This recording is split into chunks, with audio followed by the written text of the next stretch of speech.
सवाल ये था कि सर जहाँ पे हम रहते हैं अमेरिका में, वहाँ पे अक्सर लोगों का कहना यही है कि भई कि हमें जो है वो दुनिया में भी तो रहना है। ये लो हम दीन का भी करते हैं, पर हमें दुनिया का भी काम करना है। जी। तो उस लिहाज से हमें जो है वो किस तरह से रिस्पॉन्स देना चाहिए, वो अगर आप प्लीज़ इलैबोरेट करें तो? Nice of you sir, thank you very much. बहुत ही अच्छा सवाल है, अक्सर सुनने को मिलता है जी हमने दुनिया में भी तो रहना है। तो बिल्कुल जी, हमने दुनिया में ही रहने के लिए इस वक़्त दुनिया में रहना हमारा मकसद है और इसी के लिए हमको पैदा किया गया है और इसमें हम जो बोएँगे वही आगे हम काटने जा रहे हैं। ठीक है? तो ये एक्सक्यूज़ कि हमको दुनिया में भी रहना है, तो इसका क्या मतलब है कि एक्चुअली वो ये कहना चाहते हैं कि हमें दुनिया में तो रहना है, तो हमें मुनाफ़िक़त करने दें ना। हमें दुनिया में भी तो रहना है, झूठ बोलने दें। हमें दुनिया में रहना है, हमें लोगों से धोखा करने दें। हमें दुनिया में रहना है, हमें लोगों से ज़्यादतियाँ करने दें। देखिए, जब समझ नहीं थी ना, तो झूठ इतना बड़ा नहीं लगता था। बेईमानी इतनी बड़ी नहीं लगती थी। चोरी इतनी बड़ी नहीं लगती थी। लेकिन जब स और डंडी मारना इतना बुरा नहीं लगता था। ड्यूटीज़ अपनी पूरी करना, इंसानों के साथ, कंपनी में, जॉब में, रिश्तों में, उसका इतना एहसास नहीं होता था। लेकिन जैसे-जैसे आदमी इदराक की सीढ़ियाँ चढ़ता जाता है ना, जैसे-जैसे आप ऊपर उठते जाते हैं, ऑब्जेक्टिव होते जाते हैं, तो आपको अपनी छोटी-छोटी बातों से, और उससे क्या होता था, हम डरे हुए रहते थे हर वक़्त। जिन लोगों को से हम प्यार करते थे, हमें डर रहता था वो हमें कहीं छोड़ ना जाएँ, क्योंकि हमें पता था हम कहीं न कहीं अपना काम सही नहीं कर रहे। तो ये जो लोग कह रहे हैं कि भई अब हमें दुनिया में भी तो रहना है, तो किसने रोका है आपको दुनिया में रहने से? जब किसी से वादा करते हो, पूरा कर दिया करो। रब कहता है किसी का हक ना मारो तो ना मारो। किसी की इज्जत के खिलाफ कोई काम ना करो। प्री-मेडिटेटेड जो एक्शंस आप लोगों के खिलाफ लेते हैं, वो मत करो।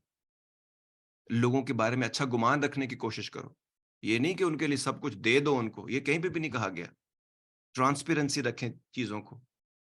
तो एक्चुअल में ऐसा कोई प्रॉब्लम नहीं है जो मैं पहले, मेरे पास भी ऐसे ही बहाने थे, हमारे सबके पास ऐसे ही बहाने होते हैं, पर एक वक़्त के बाद आपके पास बहाने खत्म हो जाते हैं। वो सिर्फ़ बहाने थे। हमें लगता है हमारे पास कोई चॉइस नहीं है। चॉइस हमेशा थी।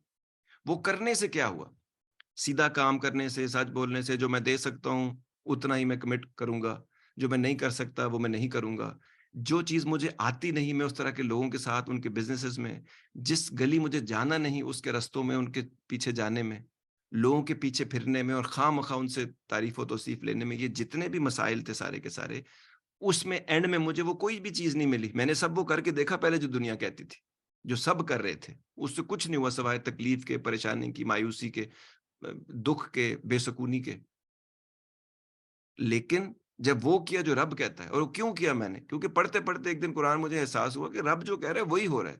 और बाकी पूरी दुनिया में मैंने आज तक जितने लोग देखे हैं, वो जो उन्होंने कहा है वो नहीं किया उन्होंने। सवाए 3-4 लोगों के। तो मैंने वो 3-4 लोग रख लिए और रब रख लिया, क्योंकि उसके बगैर तो ये सब का कोई फ़ायदा नहीं है। और ये कोई कमाल नहीं किया मैंने, मेरे पास चॉइस ही नहीं है। आपको पता लग जाए कि एक चीज़ में इन्वेस्टमेंट आप करेंगे, तो ये करोड़ गुना बढ़ जाएगी।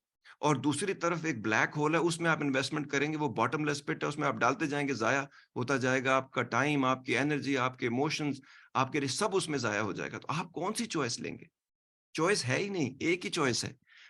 To get the full Radio Azad experience, download the Radio Azad app from the App Store or Google Play and take us with you everywhere. To get the full Radio Azad experience, download the Radio Azad app from the App Store or Google Play and take us with you everywhere.